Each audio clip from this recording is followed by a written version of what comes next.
para el que habla es un altísimo honor presentar a uno de los referentes más importantes de la filosofía, de la ciencia que tenemos en Iberoamérica. Y y se trata del doctor Gustavo Romero. El profesor Gustavo Romero es doctor en física por la Universidad Nacional de La Plata y ha sido becario postdoctoral en la Universidad de Sao Paulo en Brasil e investigador asociado del Instituto Max Planck en Alemania, investigador superior del CONICET, director del Instituto Argentino de Radiodifusión, profesor titular de astrofísica relativista en la Universidad Nacional de La Plata. Ha sido profesor visitante en universidades como París VII, Barcelona, Karlsruhe, Hong Kong, la UNAM, la Estatal de Río, etcétera. Fue presidente de la Asociación eh, Argentina de Astronomía. Ha sido investigador intensamente en el área de la astrofísica y además ha publicado más de 500 artículos científicos. Imagínense lo que es esa cantidad enorme, su trayectoria, ¿no? Y tiene más de 15.000 citas con un parámetro H de 64, o sea, un científico excepcional, filósofo y científico. Tiene libros también que cabe mencionar, una introducción a los hoyos negros en astrofísica, editado por Springer, su famoso libro de filosofía científica que lo hemos venido estudiando con el grupo de la Universidad de Trujillo y la Universidad Pérez Gallo, editado también por Springer, y también tiene libros como La naturaleza del tiempo y recientemente un libro sobre materialismo, una ontología y epistemología, también editado por la Springer, una editorial de altísimo prestigio en el área de la ciencia, ¿no? Eh, y ha tenido, bueno, una serie de premios que realmente es eh, increíble toda su trayectoria. eh, ha disertado sobre ciencia y sobre filosofía en más de 25 países y dirigido más de 40 tesis de doctorado y licenciatura. O sea, realmente para nosotros es un honor presentar al profesor Gustavo Romero, que hoy día ha tenido la gentileza de aceptar nuestra invitación, a hacer un espacio de su apretado tiempo para estar, podernos enseñar, nutrir de su conocimiento. En esta oportunidad va a tener como tema de exposición los teoremas de incompletitud y los límites del conocimiento. Un tema fascinante, la verdad, un tema contemporáneo y que esperamos todos nosotros aprender y reflexionar sobre este importantísimo tema para el desarrollo de la matemática contemporánea. Profesor Romero, un gusto, un abrazo desde Chile y está usted, eh, sus palabras queremos escuchar. Un abrazo, profesor. Muchas gracias, Steven, por la presentación tan amable y tan gentil. Estoy muy agradecido también con todas las autoridades presentes por organizar este coloquio. No es la primera vez que participo y creo que es un evento muy importante a nivel hispanoamericano. También quiero agradecer al comité científico. Y como dijo Steven, voy a hablar de los teoremas de incompletitud y de los límites del conocimiento. Para poder hacerlo, si ustedes me permiten, voy a pasar al modo pantalla completa. Voy a compartir mis diapositivas. Si logro superar mi tradicional incompetencia con estas cosas y encuentro dónde está el link para aquí, share. Bien. Bien. Supongo que en este momento ya estarán ustedes viendo. la, la presentación, no en modo completo. Ahora lo voy a poner en modo completo y ahora se debería ver correctamente, incluso se debería ver el cursor. Si alguien me puede confirmar que esto es así, ya podemos comenzar, ¿sí? De modo completo aún todavía. Está en modo completo y se ve, Todavía. sí, por ejemplo, a ver, vamos a ver si cambia de, no cambia, ahí sí, ahí va, cambió de la slide, No. no cambió la slide. Ya la estoy viendo cambiar en mi pantalla, qué curioso. Es- A ver, vamos a ver qué otra cosa puedo hacer. Voy a salir de nuevo del modo completo y tratar de Doctor entrar. Gustavo, tendría que Sí, compartir mi pantalla escritorio completo para que se pueda ver la presentación de modo pantalla completa. vamos a ver, stop sharing.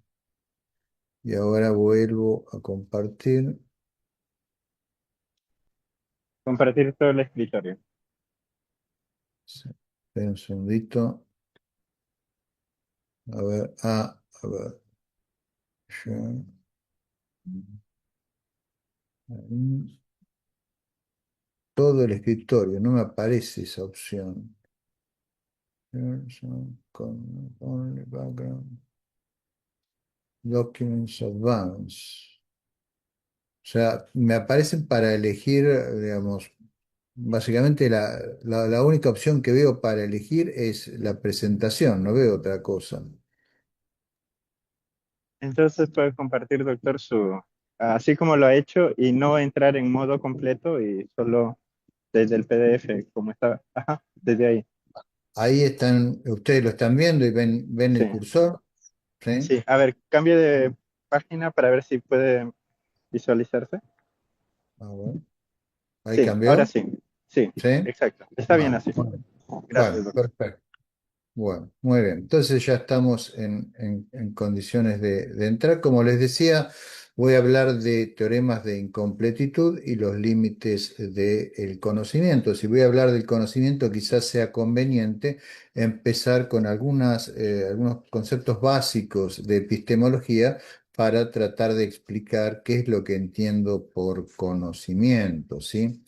Conocimiento, en mi opinión, es el resultado de un proceso de aprendizaje de un sistema material complejo que contiene subsistemas plásticos. Por subsistemas plásticos quiero decir subsistemas que pueden cambiar por interacción con el entorno. Entonces, esencialmente aprendemos por interacción con nuestro entorno, lo cual produce modificaciones de algunas partes plásticas de nuestro cerebro y de nuestro organismo, y eso nos permite cambiar patrones de comportamiento para responder adecuadamente al entorno y poder adaptarnos a ello.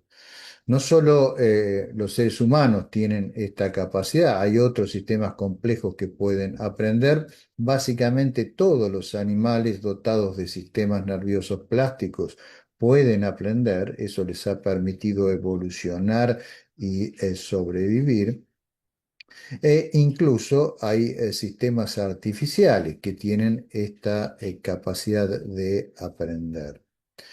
Em, Hay no única forma de adquirir conocimiento por aprendizaje, sino que hay distintos modos.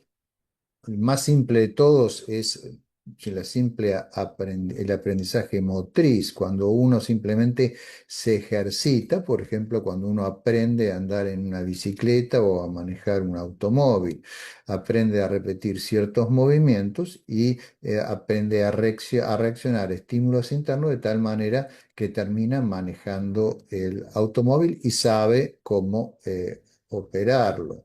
Eso no quiere decir que entienda cómo funcionan y no muchas otras cosas. Es una forma elemental de aprendizaje.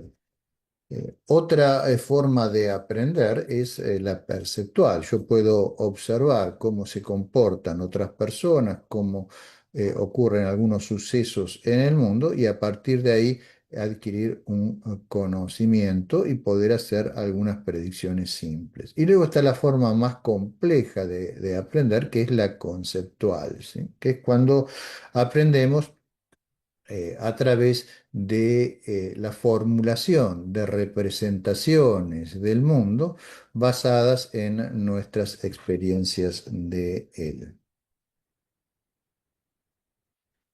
La comprensión es una operación cognitiva que está íntimamente relacionada con el conocimiento. Yo creo que realmente podemos afirmar que tenemos conocimiento profundo cuando además tenemos comprensión, ¿sí? O sea, la comprensión consiste básicamente en acomodar datos nuevos sobre el mundo en nuestra reconstrucción conceptual de el mismo, ¿sí? Hay distintas formas de comprender, de hacer esto. Por ejemplo, podemos aprender por descripción. Ustedes vienen y me dicen, bueno, he comprado un apartamento, entonces yo le pregunto a qué tipo de apartamento, y ustedes realizan una descripción de ese apartamento, entonces yo tengo una comprensión del tipo de apartamento que ustedes han comprado, dónde lo han comprado, qué características tiene, etcétera. Esta es una forma, digamos, siempre limitada de comprensión porque las descripciones siempre son finitas y por lo tanto solo pueden exponer algunas propiedades, algunos aspectos de lo que se quiere comprender. Luego podemos comprender por subsunción, esto es, por incorporar un caso particular a una regla general. Eso es, por ejemplo, cuando aprendemos por qué logramos encajar un hecho aislado dentro de una ley que hemos aceptado por razones de experiencia previa. Esa es, digamos, una forma en la cual durante mucho tiempo se pensó procedía la ciencia, ¿no? Por subsunción de casos particulares a enunciados generales de leyes. Sin embargo, también es una forma limitada de entendimiento porque no responde preguntas del tipo ¿por qué? Simplemente nos explica cómo suceden las cosas de acuerdo a las leyes que conocemos. Y luego está la forma más profunda de comprensión, que nos da también el conocimiento más profundo, que es la explicación. Esta consiste en exponer o develar el mecanismo que produce la actividad que queremos explicar, ¿sí? Por mecanismo entiendo aquí la colección de procesos, o sea, de series de cambios que se dan en el mundo en forma legal que terminan produciendo la actividad en cuestión. Por ejemplo, podemos comprender por explicación que es un relámpago cuando logramos entender la serie de procesos o mecanismos que se dan en la atmósfera para generar grandes diferencias de potencial que generan movimientos de electrones que dan lugar a la ruptura dieléctrica de la estructura de la atmósfera para generar los rayos. Entonces ahí podemos decir, bueno, entendemos qué es el rayo en función de un mecanismo que es capaz de producirlo. Entonces, si alguien nos pregunta por qué se produce un rayo, respondemos a esa pregunta de por qué, no solamente cómo. Si nos preguntaran cómo, diríamos, bueno, simplemente las condiciones en las cuales se da y describiríamos algunas características, pero no podríamos revelar el mecanismo que en la naturaleza da lugar al rayo, ¿no? Es simplemente un ejemplo que les doy para ilustrar por qué la explicación nos da la forma más completa de comprensión y por lo tanto de conocimiento. Ahora, esta reconstrucción o representación conceptual de los mecanismos es lo que llamamos un modelo, ¿sí? Un modelo en física, en ciencia empírica, no confundir con un modelo puramente matemático. O sea, Las teorías sobre el mundo son esencialmente reconstrucciones racionales, sistemas hipotético-deductivos de proposiciones que son cerradas bajo la operación de deducción y que incluyen enunciados legales que no son otra cosa que restricciones expresadas matemáticamente a las funciones que representan las propiedades de los sistemas que hay en el mundo, o que pensamos por el momento que hay en el mundo. Ahora, con la ayuda de condiciones específicas, las teorías se utilizan para construir modelos y estos modelos también van a ser modelos específicos. Modelamos cosas concretas, ¿sí? Cosas específicas. Podemos modelar el sistema solar, podemos modelar el planeta Tierra, podemos modelar el comportamiento de un electrón particular, ¿sí? Las teorías son cosas mucho más vastas que los modelos, pero se utilizan con condiciones particulares para construir los modelos. Y los modelos, a su vez, como pueden hacer predicciones concretas y específicas que se pueden testear en experimentos en el laboratorio, se utilizan a su vez para validar las teorías y las hipótesis, ¿sí? De aquí que surge toda una red de teorías, esa red de teorías con la cual tratamos de cubrir conceptualmente el mundo, en una representación de él, en una visión del mundo, son el resultado de la ciencia que, dicho en forma muy simple, es una actividad humana extremadamente compleja que está diseñada para aumentar sistemáticamente nuestro conocimiento, ¿sí? Por supuesto, una caracterización precisa requeriría una conferencia o varias conferencias enteras, cosa que he hecho en otro lugar, ¿no?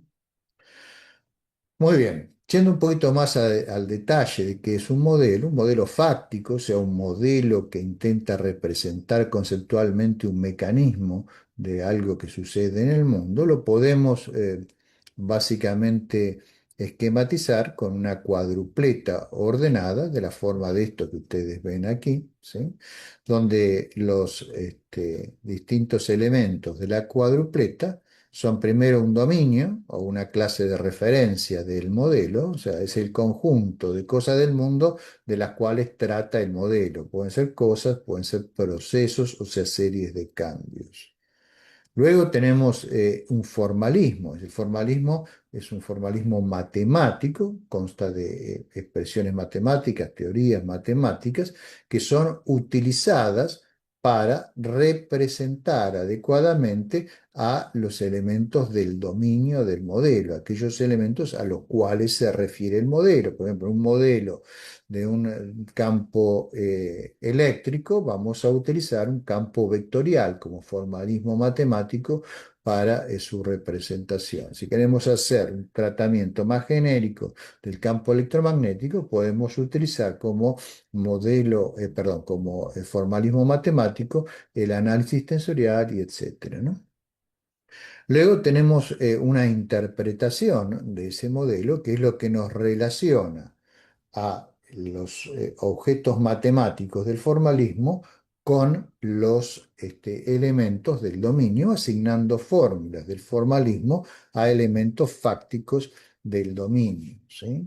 Entonces, así, por ejemplo, un fluido a la velocidad de un punto del fluido le asignamos un vector. Esa asignación es un procedimiento semántico, ¿sí? No es un procedimiento puramente matemático, ni es un procedimiento puramente físico. Y ahí entra la filosofía a través de su rama conocida como semántica. Y finalmente tenemos un conjunto de supuestos específicos, datos iniciales, condiciones de contorno que son necesarias para hacer de nuestro modelo el modelo de alguna cosa concreta. Siempre modelamos cosas concretas y no cosas generales. Muy bien.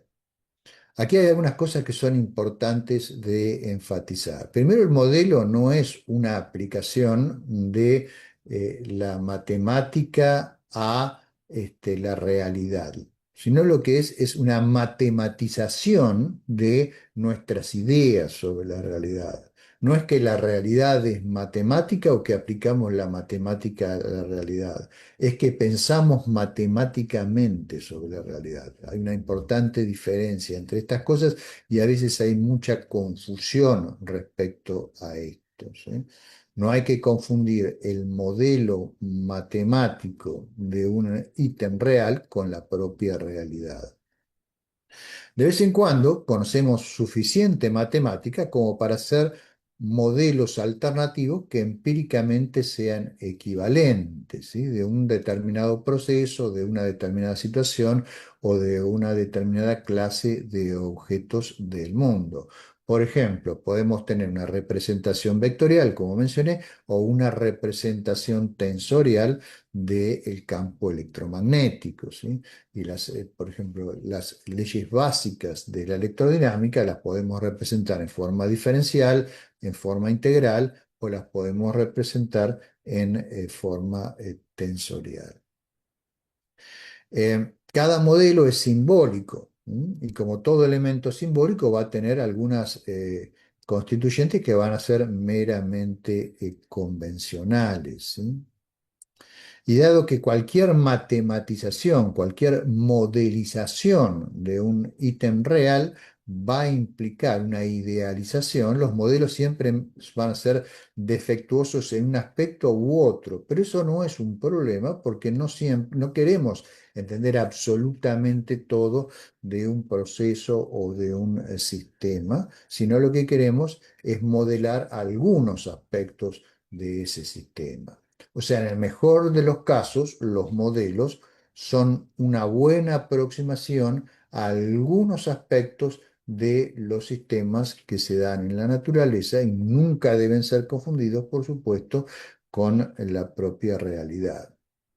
¿Y qué hay con las teorías? O sea, ¿cuál es la diferencia entre la teoría y el modelo? Bueno, la teoría es algo mucho más general en ciencia empírica que un modelo. La teoría es un conjunto lógicamente organizado de enunciados que se refieren todos a una misma clase de sistemas, ¿sí? Por ejemplo, la mecánica se refiere a cuerpos en movimiento. La electrodinámica se refiere a campos electromagnéticos y así sucesivamente.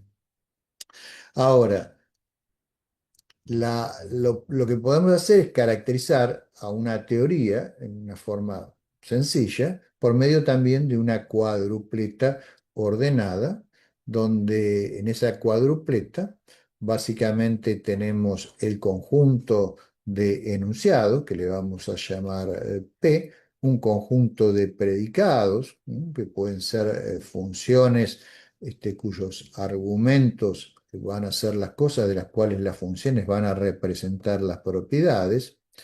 Luego tenemos una clase de referencia, los objetos a los cuales se refiere la teoría, y luego tenemos una relación de implicación que nos permite inferir las consecuencias de nuestros enunciados básicos en forma de teoremas. La teoría es un contexto esencialmente cerrado bajo esta operación de deducción. Cada enunciado que hay en la teoría es o bien una premisa, un axioma, digamos, o una consecuencia deductiva de esos axiomas, o sea, es un teorema. Entonces, en las teorías, si fijamos la clase de referencia a través de los axiomas, como el contexto es cerrado, la clase de referencia de los teoremas va a ser exactamente la misma. Esto facilita mucho el análisis conceptual y semántico de a qué se refieren las teorías de la ciencia. Los objetos a los cuales se refieren nuestras teorías pueden ser de dos tipos, pueden ser puramente formales, y en ese caso vamos a tener teorías formales como las teorías de la matemática, o pueden ser objetos que estamos suponiendo existen en el mundo. Entonces vamos a tener teorías fácticas o factuales que son, por ejemplo, la física, la química, la biología, las ciencias sociales. Muy bien, ¿y cómo se acoplan las teorías con los modelos? Bueno, usamos las teorías pero no una teoría, sino una conjunción de muchas teorías más un conjunto de suposiciones específicas en la forma de condiciones de contorno y condiciones iniciales para poder construir los modelos. O sea, de la conjunción de un cierto número de teorías unido a la conjunción de un cierto número de condiciones específicas, podemos construir, deducir un modelo específico para esas condiciones particulares. De aquí la dificultad, ya señalada por Duhem y por Wheeler van Orman Quine, de contrastar las teorías científicas. Porque en realidad lo que siempre evaluamos contra la naturaleza son los enunciados que derivamos de nuestros modelos específicos. Ahora, si el enunciado resulta ser falso y el modelo resulta ser no apropiado para una determinada situación, bueno, de aquí vemos claramente que el problema puede estar en alguna de las condiciones específicas o en alguna de las teorías, pero no es sencillo determinar en dónde está, ¿sí? De ahí que muchas veces un experimento nos da algo que pensamos que es incorrecto. Por ejemplo, hace no mucho, ustedes recordarán el caso del experimento Ópera, que clamó haber detectado neutrinos que se movían más rápido que la velocidad de la luz. Todos los físicos sabíamos que había algo mal, y entonces, ¿dónde estaba el problema? Y bueno, entonces hubo que analizar las teorías que se usaron y obviamente el problema no terminó estando en las teorías, que en este caso la teoría principal era, de las teorías principales, la teoría del modelo estándar de la física de partículas y la teoría especial de la relatividad, sino que terminó estando en alguna de las suposiciones específicas que se hicieron para controlar, para generar el modelo, ¿no? En el caso ese particular, esto es anecdótico, pero bueno, estaba en la longitud de unos cables que eran diferentes, entonces había un tiempo de propagación que introducía un error sistemático que no se había podido tener en cuenta.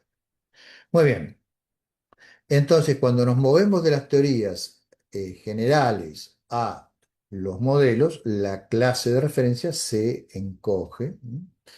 Y las teorías generales, contrariamente a los modelos, no esperamos que hagan predicciones específicas porque precisamente son generales y los teoremas que se deducen de ellas se aplican a clases de cosas. Entonces, uno quiere hacer una predicción específica y quiere diseñar un experimento para poder contrastarla, necesita especificar una situación bien concreta. Entonces aquí estamos ya con una situación en la cual tenemos una red de teorías que vamos generando, estas reconstrucciones conceptuales del mundo, que cuanto más formalizadas estén, más precisas y menos vagas van a ser, que cubre, digamos, en nuestro ámbito de lo empírico, pero siempre con tensiones y con distintos huecos de cosas que no podemos explicar o de problemas que de momento no podemos resolver. Y esta red se va ajustando, y ahí surge la dinámica de la ciencia, para lograr representaciones cada vez más verosímiles y más precisas del mundo, lo cual nos lleva a predicciones cada vez más precisas, y esas predicciones se van traduciendo en una tecnología que cada vez es capaz de hacer cosas más y más asombrosas. O sea, ese progreso lo podemos corroborar en la vertiginosa evolución tecnológica de las sociedades en las cuales vivimos, que son sociedades informadas parcialmente por la ciencia y que utilizan tecnologías, o sea, técnicas basadas también en la información científica. Muy bien, entonces esto aquí es un pequeño esquemita de cómo funciona esta visión simplificada que se puede profundizar muchísimo sobre nuestras representaciones formales del mundo. Muy bien, ahora con esto llego a los umbrales de lo que realmente quiero discutir hoy aquí con ustedes y la pregunta fundamental es la siguiente.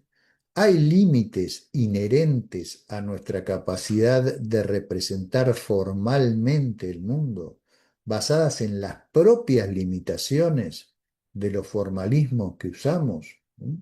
O sea, esta es una pregunta sobre los formalismos que estamos utilizando, los formalismos matemáticos que utilizamos en la construcción de estas teorías y de estos modelos que les estuve mencionando, que son la principal herramienta para construir nuestra comprensión conceptual del mundo e incrementar nuestro conocimiento del mismo.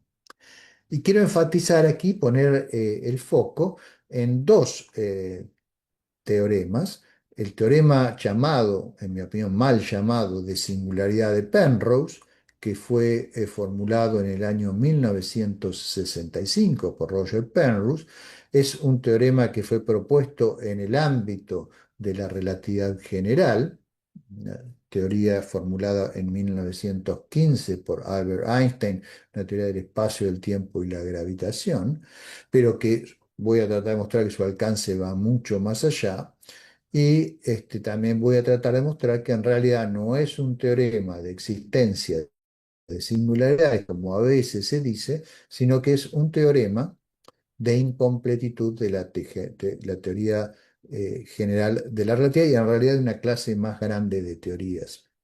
Y luego los teoremas de incompletitud de Gödel, formulados por Kurt Gödel en el año 1931. Recordemos que Kurt Gödel formuló en 1929 su famoso teorema de completitud de la lógica de primer orden, pero en 1931 formuló el teorema de incompletitud, o los teoremas de incompletitud, que son teoremas de metamatemática de un alcance casi universal porque se aplican, como vamos a ver, a todos los sistemas formales suficientemente ricos como para incluir a la aritmética. O sea, son teoremas de metamatemática. Aparentemente no tienen relación estas dos cosas. En general, la gente que sabe el teorema de singularidad de Penrose no sabe nada de incompletitud y viceversa, pero voy a tratar de mostrar que ambos abordan limitaciones inherentes en sus respectivos campos, de los cuales podemos extraer lecciones muy interesantes. O sea, representan dos de los resultados más fundamentales y profundos sobre la incompletitud en la ciencia que hemos logrado obtener, ¿sí?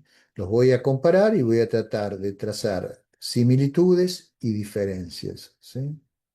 Y mi objetivo en hacer todo esto es extraer las conclusiones más amplias de las cuales sea posible sobre las limitaciones inherentes de nuestros formalismos, ¿sí? Nuestros modelos teóricos y la capacidad que tenemos para representar el mundo material. Muy bien, vamos a poner manos a la obra. Empecemos con el teorema de Penrose, formulado por Roger Penrose, 1965. Ahí tienen, esto es la, una imagen del comienzo del artículo de Penrose, publicado en Physical Review Letters, y ahí tienen una foto de Roger Penrose. En esa época era un hombre muy joven.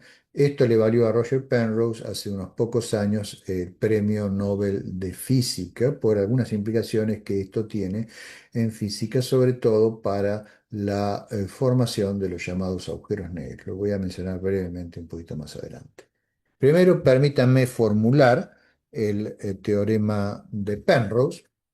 Este es el teorema original de 1965. Después hay otras versiones, ¿sí? Que hacen que las premisas no sean tan fuertes como estas que voy a presentar aquí, pero me voy a limitar a la presentación original del 65. Entonces, comencemos suponiendo que tenemos una variedad que la podemos representar por un par ordenado, mg, donde m representa la variedad. Como es una variedad métrica, tenemos una métrica g asociada. Esta variedad es una variedad pseudo-riemanniana, cuadridimensional, que está orientada temporalmente, ¿sí? Y en el escenario original representa un modelo específico de espacio-tiempo, ¿sí? La, la- la variedad representa el espacio-tiempo y la métrica nos dice cómo medir distancias en ese espacio-tiempo. Y ahora supongamos que se cumplen las tres siguientes condiciones, ¿no? La primera, la llamada condición de energía nula, pero esto de energía, digamos, si quieren pensarlo solamente en forma matemática, digamos, eh, pueden obviar la palabra energía. Esto es porque en un modelo concreto de relatividad general, digamos, esto se puede asociar a la energía a través de introducir un tensor de energía impulso para la materia, ¿no? Pero eso no lo voy a hacer aquí porque no lo hizo Penrose originalmente, para mostrar además la validez más universal del teorema. Entonces, básicamente esa condición dice que para todo vector nulo, ¿sí? El tensor de Ricci, que está formado con las derivadas segundas de la métrica, cuando se contrae con el vector nulo dos veces, es mayor o igual que cero, ¿sí? Es una condición estrictamente matemática sobre el tensor de Ricci que, insisto, está relacionado simplemente con las derivadas segundas de la métrica. Luego hay una condición de hiperbolicidad global, básicamente a esa variedad, o si quieren allá hacer la interpretación física a ese espacio-tiempo, se le asigna, decimos que contiene una superficie de Cauchy no compacta, ¿sí? O sea, sin bordes. Y luego está la afirmación de que existe una superficie atrapada, ¿sí? Una superficie atrapada es una superficie bidimensional, o sea, un corte en la variedad que es ahora compacta, ¿sí? Cerrada, tipo espacio, y que es tal que todas las congruencias nulas que pasan por ella, ortogonales a esta hipersuperficie, que están dirigidas hacia el futuro, tienen una expansión negativa, ¿sí? Las congruencias nulas no son otra cosa que trayectorias geodésicas nulas sobre la variedad, ¿sí? O sea, una trayectoria es nula cuando el intervalo métrico es cero entre dos puntos cualquiera de la trayectoria. O sea, son trayectorias que aniquilan la métrica. Bien, entonces, si se dan esas condiciones que acabo de mencionar, lo que mostró Penrose es que el espacio-tiempo, el modelo de espacio-tiempo dado por mg, o sea, la variedad pseudo-riemanniana en cuestión, es geodésicamente incompleta, ¿sí? O sea, ¿eso qué significa? Que existe al menos una geodésica nula dirigida hacia el futuro que no va a poder ser extendible hasta una longitud afín que sea infinita. Va a tener una longitud afín finita. O sea, en algún punto se acaba. Y más allá no podemos extrapolar qué pasa. Este, muy bien, veamos rápidamente el esquema de la demostración de esto. La demostración se basa en una relación puramente geométrica, que vale para básicamente cualquier variedad métrica, que es la ecuación de Raychaudhuri, formulada en la década del 50 por Raychaudhuri, que es esta que ustedes ven aquí, que básicamente relaciona cantidades geométricas que son la expansión, ¿sí? Que son lo que se suele llamar en inglés el shear, que podríamos llamarle elongación o deslizamiento, ¿sí? En castellano, y la torsión, es esto de aquí, este, o rotación también. Y luego esto es, como vimos, el tensor de Ricci contraído con vectores nulos. Entonces, para darles una idea intuitiva de qué es la expansión, aquí tenemos una superficie que tiene una expansión positiva, o sea, pasa de tener un área 1 a tener un área 2 que es mayor. Esto es un ejemplo de shear, en el cual tenemos una deformación. Tenemos originalmente esta área y pasamos a tener esta deformación por elongación del área. Y en la rotación lo que tenemos es una torsión del área, ¿no? Que introduce una deformación en la superficie de la variedad, en el sentido de que si uno determina aquí, por ejemplo, un eje, ¿sí? El eje va a estar inclinado después de aplicar la torsión. Bueno, en las condiciones del teorema de Penrose, que es una variedad pseudo-riemanniana, estos dos términos son nulos, ¿sí? Por una de las premisas del teorema, esto es mayor, esto que está aquí es mayor o igual que cero, ¿sí? Pero como está restando, entonces esto sigue siendo un número negativo. Entonces lo que nos queda es que básicamente la derivada de la expansión de las geodésicas respecto de un parámetro afín es menor o igual que esto que está aquí, ¿sí? Y esto es una ecuación diferencial trivial que lo que nos está diciendo es que a medida que evoluciona el parámetro afín, lo podemos pensar, por ejemplo, como tiempo propio, si no son congruencias nulas, o simplemente un parámetro afín no necesariamente especificado. Lo que pasa es que el área de los sucesivos cortes en las congruencias, las geodésicas estas, que le llamo congruencias para no decir geodésica nula, estas congruencias se va haciendo cada vez menor, menor, menor, menor, hasta que finalmente converge, ¿sí? Cuando converge, las geodésicas, las congruencias se vuelven inextendibles, no podemos ir más allá de ese punto, ¿sí? O sea, la teoría no nos dice que pasa más allá de ese determinado punto. Y esto es una consecuencia de la formación de estas superficies atrapadas que mencionaba en las hipótesis. Una superficie normal no atrapada es, por ejemplo, esta que ustedes ven aquí. Estos son conos de luz. Los bordes del cono dan las trayectorias de las geodésicas nulas. Fíjense que hay algunas que son entrantes a la superficie, estas que están aquí, que son convergentes. Pero hay otras, estas que están aquí, que son divergentes y pueden ser infinitos. Entonces, esto es una superficie no atrapada. En una superficie atrapada, los conos están inclinados de tal manera que tanto las superficies entrantes como las salientes terminan convergiendo en el interior, en el futuro de la región interior evolucionada desde el interior de la superficie inicial atrapada. O sea, esto es una superficie no atrapada y esto es una superficie atrapada. En el futuro, esto va, como ustedes ven, va a converger a un punto y más allá de ahí no podemos trazar la evolución de las geodésicas. Esto es lo que afirma el teorema de Penrose. Ven que es un teorema en realidad puramente geométrico, solo se demuestra con elementos geométricos, pero bueno, si uno hace una interpretación de esa geometría en términos de espacio-tiempo, puede crear un modelo de espacio-tiempo y luego poner en el tensor de energía e impulso cuáles son las condiciones específicas, hacer la evolución y lo que le queda es básicamente un agujero negro, ¿sí? Que es la principal predicción que se logró a partir de este teorema. La situación ahora es la siguiente. Tenemos en el mundo real una distribución de materia, por ejemplo, una estrella. La estrella colapsa hasta que finalmente se forma una superficie atrapada. La materia de la estrella satisface las condiciones de energía que se traducen en una condición sobre el tensor de Ricci. Entonces, todas las congruencias futuras van a apuntar hacia adentro de la región que aquí está en negro, ¿sí? ¿Eso qué quiere decir? Que los rayos de luz van a ir hacia adentro, no van a ir hacia afuera. Entonces, alguien que está afuera no va a haber jamás un rayo de luz saliendo de la región que aquí está en negro. Y si ustedes extrapolan todas las congruencias, ven que terminan en esta línea azul.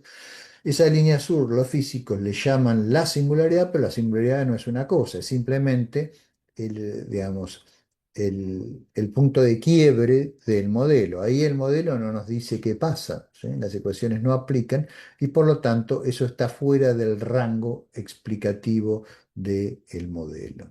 Los agujeros negros, su existencia fue probada en forma definitiva con la detección de ondas gravitacionales y con las imágenes que se obtuvieron del agujero de la sombra del agujero negro en el centro de nuestra galaxia y en la galaxia de M87, y ahí le dieron el premio Nobel a Penrose. Después, en el año 70, Penrose y Hawking hicieron una variación de este teorema, digamos, simplemente pensándolo hacia atrás en vez de hacia el futuro, pero es algo muy similar que nos permite retrodecir que en el pasado, dado la expansión del universo, las condiciones que satisface el universo en el hoy y en el ahora, en el pasado las congruencias convergían también a un punto y a eso se le suele llamar el Big Bang, ¿sí? O la singularidad del Big Bang. El Big Bang no es una cosa, sino que es precisamente el punto más allá del cual no puede extrapolarse el modelo y no podemos decir por qué empezó la expansión, ¿sí? Es otro límite al modelo, en este caso es un modelo cosmológico con otro tensor de energía e impulso diferente, pero la base, de nuevo, es el teorema de Penrose, que, insisto, es puramente geométrico. Muy bien. Entonces, algunas cositas para remarcar aquí. En condiciones específicas, con la presencia de superficies cerradas atrapadas y una hipersuperficie de Cosino compacta, los modelos de espacio-tiempo, cualquier modelo, no solamente los de relatividad general, son geodésicamente incompletos, ¿sí? Cualquier modelo que esté basado en una variedad con una estructura métrica se le va a aplicar estos mismos resultados porque la geometría esencialmente va a seguir aplicando. Esto significa que las trayectorias geodésicas a través de la variedad del espacio-tiempo no pueden extenderse indefinidamente, ¿sí? Llega un momento en el cual convergen y ahí la teoría no dice absolutamente nada de qué es lo que pasa. La región del espacio-tiempo no cubierta por el modelo se encuentra fuera del rango predictivo de la relatividad general o de la teoría de la gravitación métrica de la cual se trate. Y entonces, sin cambiar el modelo, no se puede afirmar absolutamente nada sobre la física subyacente. No podemos saber qué pasa en el centro de un agujero negro, no podemos saber qué pasó en el comienzo de la expansión del universo sobre la base de la teoría general de la relatividad. La propia teoría, vemos a través de este teorema, está prediciendo su fracaso, ¿sí? La teoría es incompleta, es intrínsecamente incompleta. En conclusión, las singularidades no son cosas, no son procesos, no son algo que está en el mundo, sino son una característica de los modelos que utilizamos para representar al espacio-tiempo. Son incompletos, ¿sí? O sea, la singularidad no existe, lo que existe son modelos incompletos de lo que ocurre en el espacio-tiempo bajo determinadas condiciones. Es muy importante entender eso. Ahora pasemos por un momento, si ustedes me lo permiten, a los teoremas de incompletitud de Gödel, ¿sí? Aparentemente van a ser de una naturaleza totalmente diferente, pero voy a mostrar que hay similitudes. Los teoremas de Gödel básicamente son dos teoremas, como ustedes saben, son dos teoremas de metamatemática, lógica matemática, que demuestran las limitaciones inherentes, intrínsecas de todo sistema axiomático o formal suficientemente rico para contener a la aritmética, ¿sí? Eh, Son dos teoremas. El primer teorema es, yo creo, el más importante. El segundo se puede obtener incluso con un corolario del primero. Me voy a enfocar en el primero. El primero, básicamente, lo que dice es lo siguiente. Supongamos que tenemos un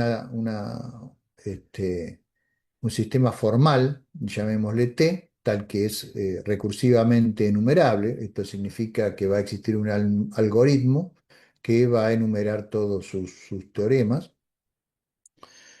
Supongamos que ese sistema formal es consistente en el sentido de que no podemos derivar ninguna contradicción de él y que es lo suficientemente expresivo para poder representar en él la aritmética elemental, por ejemplo, la aritmética de Peano, ¿sí?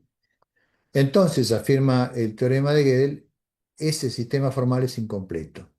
¿Qué significa eso? Significa que hay enunciados en T que son verdaderos, pero que no pueden ser probados dentro de T. El segundo teorema eh, muestra simplemente que el sistema no puede demostrar su propia consistencia, ¿sí? Pero si uno tiene el primer teorema, sacar el segundo es trivial. Permítame dar un esbozo breve de la demostración del teorema de Gödel. Perdonen la simplificación, estoy reduciendo a una transparencia la idea clave, ¿no? Entonces, el punto es construir un enunciado que se refiera a sí mismo, ¿sí? Y que afirme la propia imposibilidad de demostrarse y hacerlo dentro del sistema en cuestión. Para eso vamos a tener tres pasos. El primero es la aritmetización de la sintaxis de nuestro sistema formal. Lo que hizo Gödel, y esto fue uno de sus grandes logros, es que demostró que podemos codificar símbolos, fórmulas, secuencias de fórmulas, ¿sí? Como números naturales, ¿eh? La llamada numeración de Gödel. Y las relaciones sintácticas, por ejemplo, X es prueba de Y por medio de predicados matemáticos. Por ejemplo, X es mayor que Y o algo por el estilo. Por lo tanto, lo que hizo Gödel, que es algo extraordinario ya de por sí, es mostrar que la metamatemática puede expresarse dentro de la aritmética, ¿sí? La aritmética es un metalenguaje para la matemática. Luego, este, usando el lema diagonal, lo que se hace es, se construye un enunciado, llamémosle G en honor a Gödel, y sub T porque es para el sistema formal T, que afirma que ese enunciado G de T no es demostrable en T. ¿Mm? Entonces tenemos la siguiente situación. Hay dos posibilidades y solo dos posibilidades. O bien de T podemos inferir G de T, y entonces T demuestra que G de T no es demostrable, lo cual es una contradicción si la teoría ha de ser consistente, y esto entonces queda descartado. Y entonces la otra opción, ¿cuál es? Es que T no implica G de T, si la teoría es coherente o consistente. Pero entonces G de T es verdadera, porque G de T afirmaba que no era demostrable o derivable en ese sistema, ¿sí? O sea que afirma correctamente que no es demostrable. Por lo tanto, G de T es un enunciado que es verdadero, pero es indemostrable en la teoría, ¿sí? Parece sencillo, pero bueno, esto fue una de las más grandes revoluciones en la historia de la lógica y yo me atrevería a decir en el pensamiento formal desde Aristóteles, ¿sí? Y llevó, bueno, a un montón de cosas, algunas de las cuales voy a mencionar en un momento, ¿sí? Ahora permítame, ya que mostré ambos teoremas, hablar de las similitudes y luego muy brevemente de las diferencias, ¿sí? Similitudes, ¿sí? El teorema de Gödel se puede aplicar a cualquier sistema formal que contenga la aritmética, ¿sí? Independientemente de los axiomas específicos del sistema de que se trate, ¿sí? Cualquier sistema. En forma similar, el teorema de Penrose se aplica sin suponer ninguna clase de simetría. O sea, el colapso gravitacional durante mucho tiempo se supuso que valía solo para simetría esférica, pero Penrose mostró que no hay dependencia alguna de la simetría. También vale para cualquier teoría métrica, ¿sí? Que tenga una, una variedad que satisfaga los axiomas del teorema. Entonces tienen ambos un nivel de generalidad extremadamente grande, ¿sí? O sea, en ambos casos un marco teórico nos está revelando desde adentro del formalismo, porque no nos salimos del formalismo, sus propios límites. En un caso, ¿sí? La incapacidad de dar cuenta de todas las verdades posibles en sistemas formales, y lo hacemos desde dentro de los sistemas formales. Y en el otro, la incapacidad de las teorías del espacio-tiempo de dar cuenta, por lo menos las del tipo de la relatividad general, de todas las regiones del espacio-tiempo. Hay partes del espacio-tiempo que con esas teorías no podemos entender. De la misma manera que hay ciertos enunciados cuya verdad no podemos establecer dentro de los formalismos que estamos usando en el caso de Gödel. El teorema de Gödel construye enunciados indecidibles, o sea que no se pueden decidir dentro de la teoría, pero no nos dice absolutamente nada acerca de cómo resolverlos. No nos dice si se pueden resolver en otra teoría o no, ¿sí? De la misma manera, el teorema de Penrose nos dice que hay regiones que la relatividad general no nos va a permitir describir. No nos va a decir qué pasa en el centro del agujero negro, qué pasó en el Big Bang. Pero eso no quita que pueda haber otra teoría que sí lo haga, pero no nos dice nada el teorema de Penrose sobre cómo llegar a esa teoría. Entonces, en eso también vemos una similitud notable.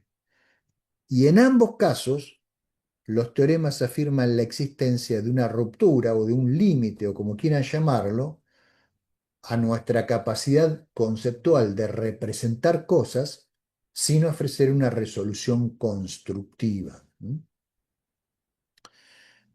¿Y las diferencias cuáles son? Bueno, las diferencias no deben ser subestimadas. A veces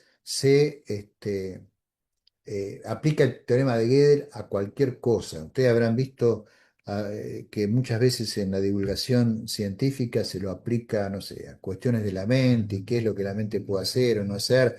Y ustedes vieron claramente que en las premisas del teorema de Gödel no aparece la mente y por lo tanto en ningún lugar de las conclusiones puede aparecer nada respecto al cerebro, ¿no? Van a tener que meter un montón de hipótesis auxiliares para poder hacer algún modelo del cerebro donde el teorema de Gödel tenga algo que ver y probablemente los problemas que aparezcan estarán en esas hipótesis y no en el teorema en cuestión. Bueno, el teorema de Gödel, entre las diferencias, pertenece a la lógica matemática, a los lenguajes formales y a la sintaxis de esos lenguajes, mientras que el de Penrose pertenece a la geometría pseudo-riemanniana y a las ecuaciones diferenciales, básicamente, y cuando eso se interpreta también a la física de la gravitación. O sea, los ámbitos son distintos, ¿sí? El resultado de Gödel es puramente matemático e interno a los sistemas formales, mientras que el de Penrose admite una interpretación física directa y es un resultado esencialmente geométrico, ¿sí? No, este, no metamatemático. La naturaleza de la incompletitud también es diferente. Fíjense que en el caso de Gödel se trata de una incompletitud lógica, o sea, hay afirmaciones que son verdaderas pero indemostrables en ese sistema formal, mientras que en el caso de Penrose la incompletitud es geodésica, o sea, es la imposibilidad de extender las congruencias más allá de un cierto punto, y como lo que único que podemos obtener resolviendo las ecuaciones de Einstein son las geodésicas, las congruencias, entonces no hay nada que decir con la teoría más allá de un cierto punto. Luego hay unas cuestiones técnicas que son la incompletitud de Gödel se basa en la autorreferencia, mientras que la de Penrose se basa en la estructura eh, causal del espacio-tiempo o, si ustedes lo prefieren, en la estructura métrica de la variedad si lo piensan solamente desde el punto de vista geométrico, ¿sí? Y no depende de la autorreferencia para su demostración, ¿sí? Entonces, estas cosas hacen que el teorema de incompletitud de Gödel sea más esencial en el sentido de que afecta a cualquier sistema formal que podamos construir, mientras que el teorema de Penrose afecta solamente a una clase de teorías de la gravitación, pero no nos dice que otras teorías diferentes no puedan resolver los problemas de los cuales no puede tratar el de Gödel. Muy bien. Unas observaciones, ¿sí? Si ustedes me permiten y no tengan miedo, ya estoy por terminar. Primero, en los fundamentos de la matemática, el teorema de Gödel fue trascendente. ¿Por qué? Porque pusieron fin a algo que mencionó Stephen cuando hizo las presentaciones, que fue al programa de Hilbert, ¿no? De crear una base axiomática única, completa, demostrable y completamente consistente para toda la matemática. Eso es imposible, hoy lo sabemos, sobre la base de este teorema, o sea que destruyó uno de los grandes proyectos de fundamentación de la matemática, que fue el programa formalista de Hilbert, lo cual no quiere decir que haya terminado con el formalismo. Hay otras formas de formalismo que yo he defendido, por ejemplo, en la anterior versión de estos coloquios, que yo creo que se mantienen en pie, ¿no? Este, Transformaron los teoremas de Gödel completamente el panorama filosófico, dieron lugar a todo un montón de otros teoremas que vinieron después, en general teoremas basados en utilizar la autorreferencia, sobre todo en el área de la semántica, ¿sí? Teoremas de Tarski y de muchos otros, y obligaron a los matemáticos a aceptar un universo de sistemas formales que necesariamente son incompletos, ¿sí?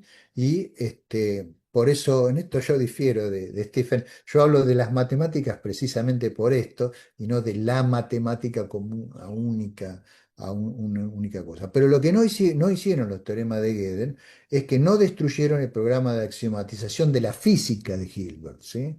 Hilbert propuso axiomatizar, y él encaró en parte esa tarea, las teorías de la física, y eso no hay problema, porque no hay problema que en un determinado formato axiomático haya alguna verdad que no pueda ser probada con una teoría, porque podemos desarrollar otra teoría distinta donde esa verdad pueda ser probada y otras no puedan ser probadas, ¿sí? Entonces podemos tener este, como sucesiones de distintas teorías que nos den una imagen del mundo y respondan todas nuestras preguntas en forma satisfactoria, ¿sí? Ese programa famosamente lo encaró en la década del 60 Mario Bunge, y yo he tratado de seguirlo en la medida de mis fuerzas en los años 90 y, bueno, un poco también en la actualidad. Y luego, respecto a los fundamentos de la física, los teoremas de singularidad de Penrose terminaron destrozando la esperanza de que la relatividad general clásica pudiera ser una teoría completa y autónoma de la gravedad, el espacio y el tiempo, libre de cualquier patología fundamental. Esto es lo que originalmente Einstein esperaba, pero rápidamente él se dio cuenta de que su propia teoría predecía sus propias limitaciones. Lo cual yo creo que también es un mérito de la teoría, porque es la única teoría de la física que puede hacer eso, ¿no? Y los teoremas de Penrose proporcionan además un argumento riguroso de que la teoría se rompe, y eso nos obliga a buscar teorías más amplias, teorías que lo que se llama gravedad cuántica, para poder comprender los dominios donde no aplica la relatividad general, para poder decir por qué el universo empezó a expandirse y para poder decir qué pasa dentro de un agujero negro en el interior, ¿sí? Ambos resultados son singulares, entre comillas, pero en el sentido de que son excepcionales, son resultados extraordinarios, ¿no? Y no son meros resultados técnicos, sino marcadores de límites de los formalismos desde el interior de los formalismos, y eso quiero recalcar. Con esto llego a mis conclusiones. Permítanme decir lo siguiente: los teoremas de Penrose y Gödel desafían el ideal ilustrado de una racionalidad ilimitada y de una completitud formal, pero no lo destruyen, porque seguimos haciendo reconstrucciones racionales, formales del mundo. Lo que pasa es que tenemos que tener en cuenta las limitaciones de las herramientas que usamos. Y en eso Penrose y Gödel nos señalan el camino. Sugieren que nuestros mejores sistemas de representación, ya sean lógicos o físicos, son inherentemente limitados, y eso hay que tenerlo en cuenta, ¿sí? En este sentido, contribuye a una narrativa filosófica más amplia, ¿sí? Con más matices sobre los límites del conocimiento y la posibilidad de que ciertos aspectos de la realidad puedan permanecer estructural o incluso esencialmente más allá de la formalización, perdonen, o la predicción completa, ¿sí? O nada nos garantiza que algún día podamos realmente, finalmente, tener una teoría satisfactoria de la gravedad cuántica, pero les aseguro que lo estamos intentando fuertemente. Sin embargo, no es un obstáculo todo esto para seguir buscando representaciones cada vez más confiables de nuestro universo. Yo creo que el progreso está a nuestro alcance, aunque no el conocimiento completo. Ujú. Ahora, para mí no hay un problema en eso, porque ¿a quién le importa el conocimiento completo? Al fin y al cabo, lo que nosotros buscamos no es entender absolutamente todo, sino lo que queremos es tener una comprensión real, ¿sí? Entender lo que realmente vale la pena entender, no todos los detalles, sino entender lo esencial. Y para eso necesitamos simplificar, necesitamos separar lo que es importante de lo que no es, lo relevante de lo irrelevante, ¿sí? Y aprendiendo eso, creo que podemos avanzar en nuestro entendimiento del mundo y en nuestro conocimiento.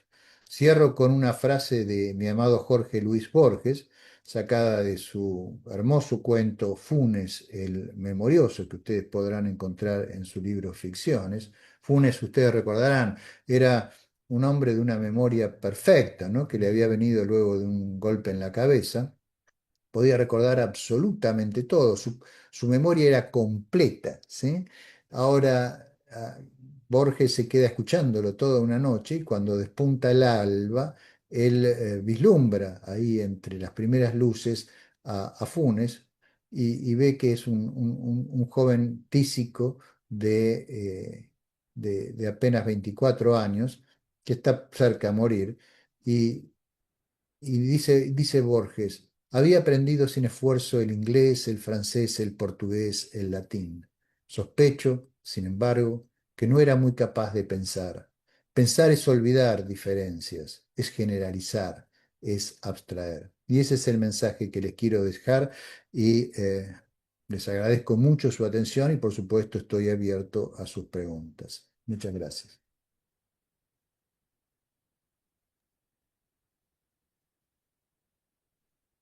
Mm, Muchas gracias,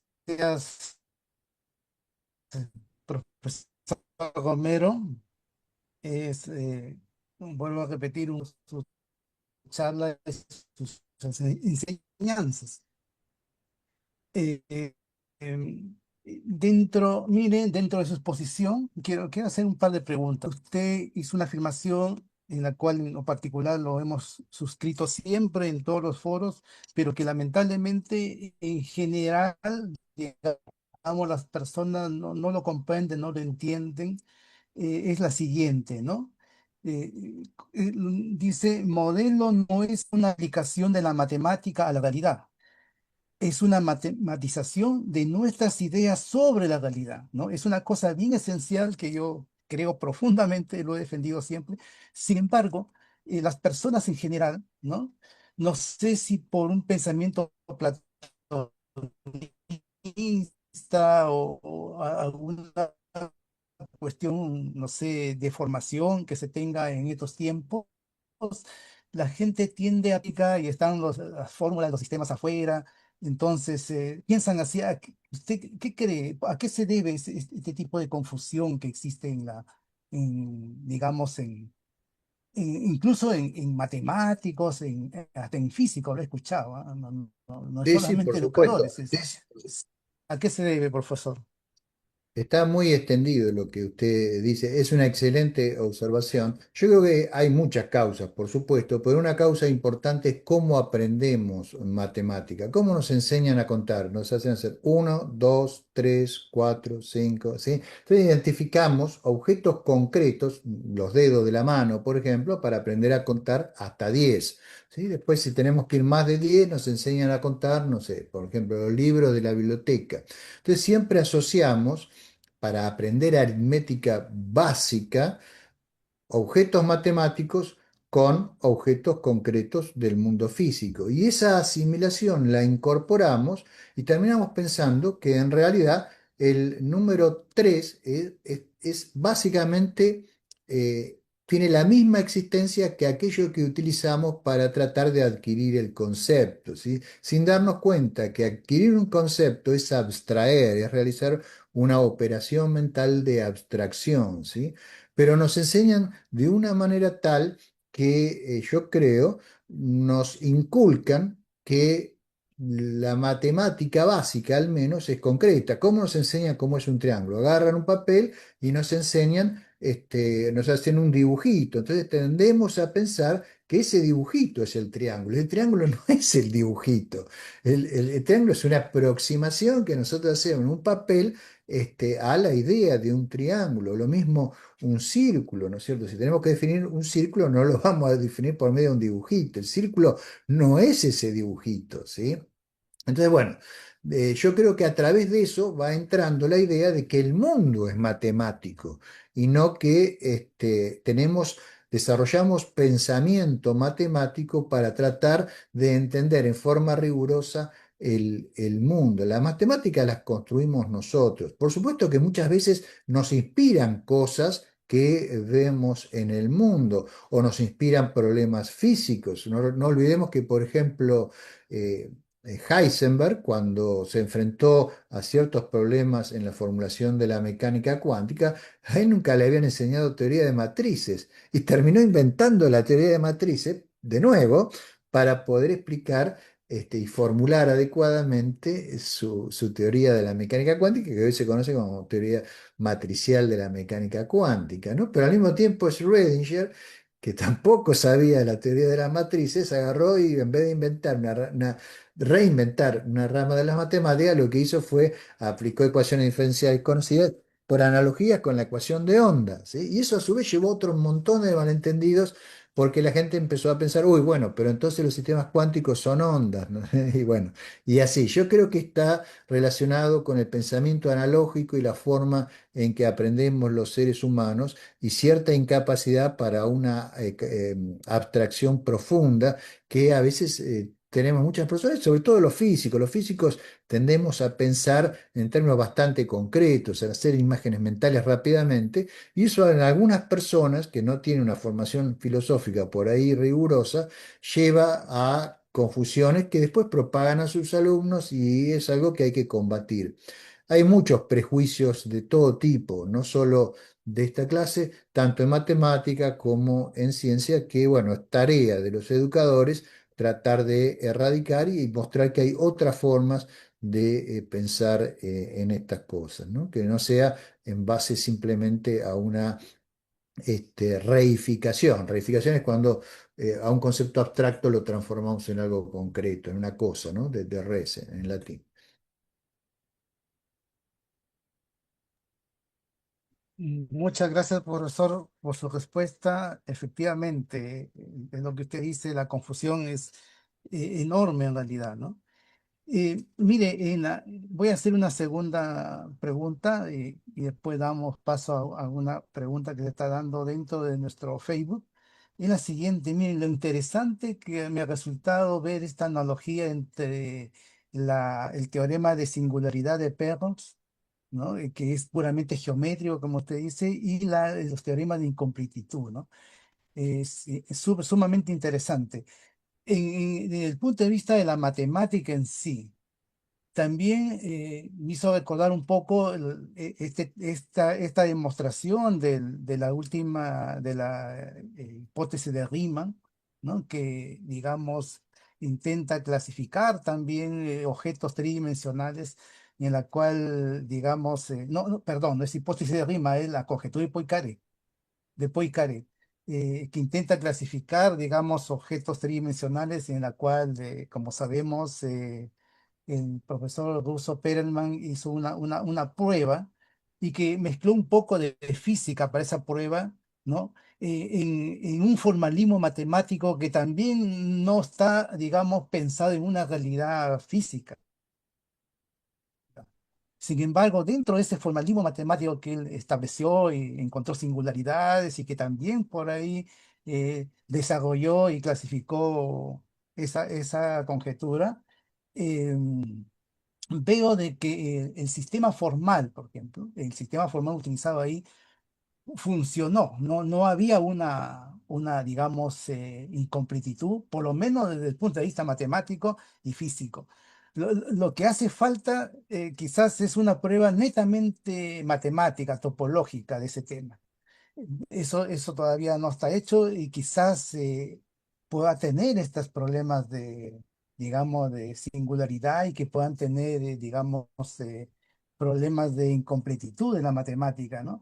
Y viendo este tema, mire, en vista de que los sistemas formales son hechos por seres humanos, ¿no?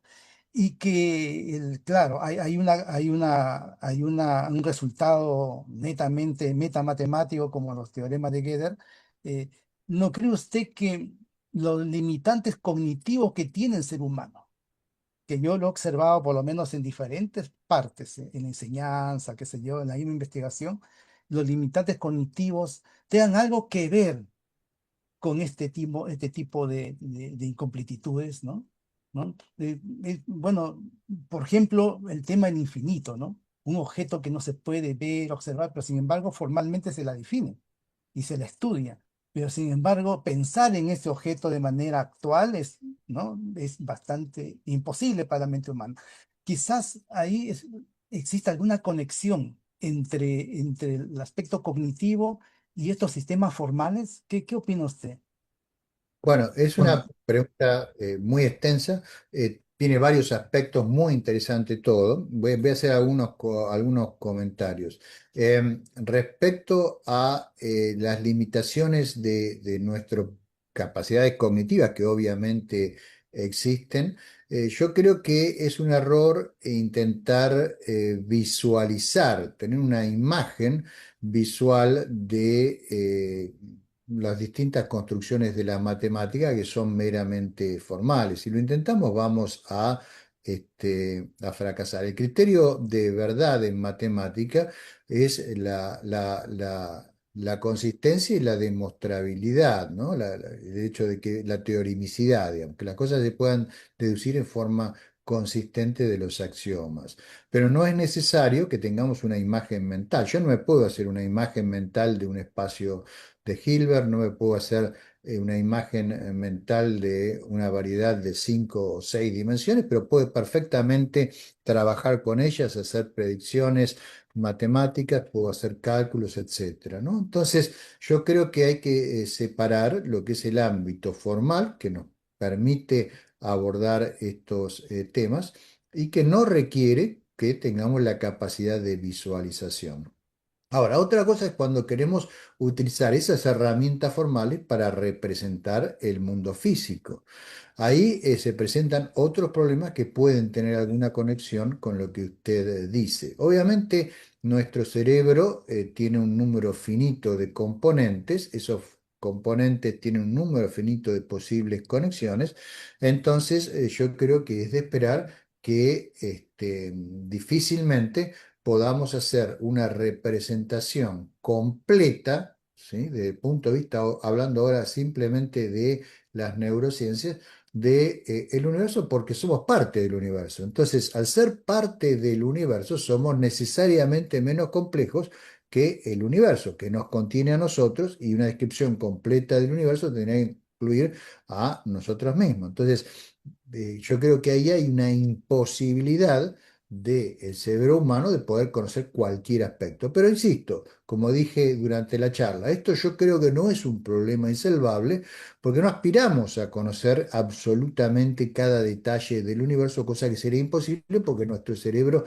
no está en condiciones de hacerlo, porque simplemente no puede generar el número de conexiones suficientes, porque tiene necesariamente menos conexiones de las relaciones que hay en el universo.